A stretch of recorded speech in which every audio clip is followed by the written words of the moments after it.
हर दिल में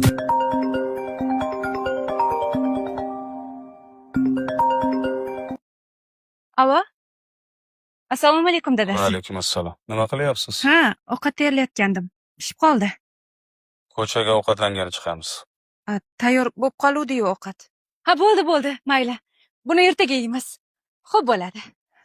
Dilemin bir xo'sha har dam bitar az duxozimda bebinim har roz har soat gulamini az hazdikamta kirmanji haragule warabamin Assalomu alaykum dadasi. Va alaykum assalom. Bo'larkan. Ovqat sizing. Ko'chaga chiqmaymizmi? Ovqat sizing.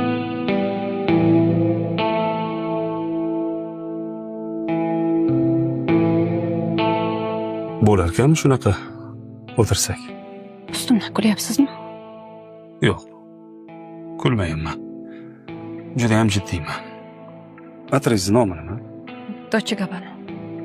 Agar hozir ko'chaga chiqamiz demaganimda sizdan yog' hidi kelayotgan bo'lardi. Men uchun hech sepmagansiz atir. Namuncha bo'yanmabsiz. Kim uchun shuncha harakat? Yoningizda chiroyli bo'lib yuray dedim-da. Ko'chadanmi? Ha? Odamlar xotinni zo'r ekan deyish uchunmi? Axir ayol kishiman. Ko'chaga chiqqanimda o'zimga qarab chiqishim kerak-ku.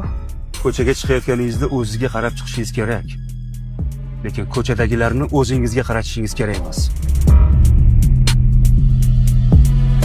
Ko'chaga keladigan nechta kiyimingiz bor? Ko'p. Uyga kelgan nechta kiyimingiz bor? Uyda kiyadigan kiyimingiz yo'q. Uyda meni eski futbolkamni kiyib yurasiz.